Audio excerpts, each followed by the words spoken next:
Hi, if you're wondering how to motivate your children, this episode is for you. I think we start trying to motivate our children when we worry that they're falling short in some way, like maybe they're not doing as well as we would have hoped academically, or they're not reaching their full potential. And at that stage, our tendency is to wade in and try all sorts of tactics and strategies to make them do the things that we think that they need to do to get the results that we want them to have. And the problem with that is it ends up with us micromanaging and trying to manipulate their behavior.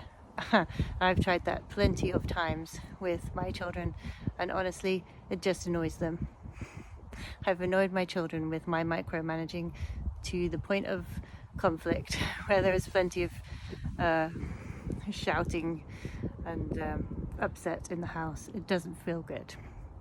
It turns out there's a much easier way. I was looking at things all wrong.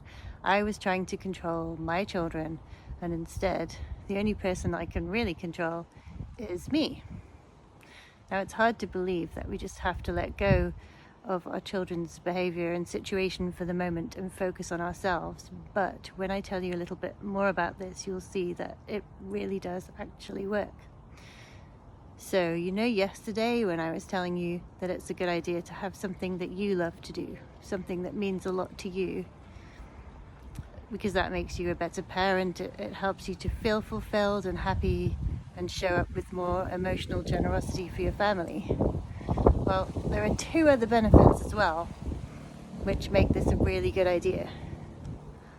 Number one is that we tend to have our identity tied very closely to our role as a parent, and we tend to measure our self-worth in the results that our children get, which means that our micromanaging is really just us trying to make sure that they're good enough, that make sure that we are good enough parents.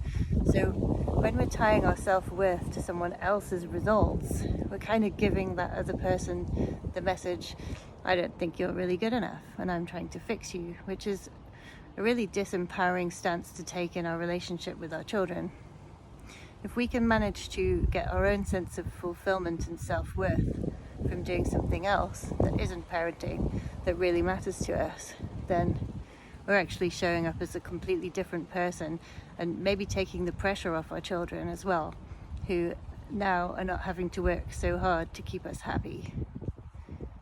The other thing is that when we're pursuing something that we love, that's important to us, we end up almost inadvertently modeling the behavior that we really wanted to see in our children all along. So behaviors such as tenacity, emotional self-regulation, the ability to try again and not give up when the going gets tough. When we're doing something that we love, that matters to us, we tend to be able to exhibit all those behaviors. And through something that I call the ripple effect, when we learn how to do that for ourselves, it kind of changes the people around us. That behavior ripples out to the rest of our family. And although it's not instant, it could take a few weeks or months.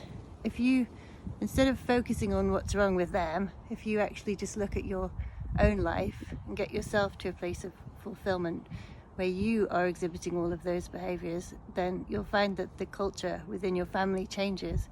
And it's not about getting other people to do things and trying to motivate other people. It really is a cascading down effect that when you yourself know how to be motivated and how to handle your big emotions around the things that you're trying to do that are maybe not going right first time, that gets passed on to your children in a really beautiful way that will benefit your entire family.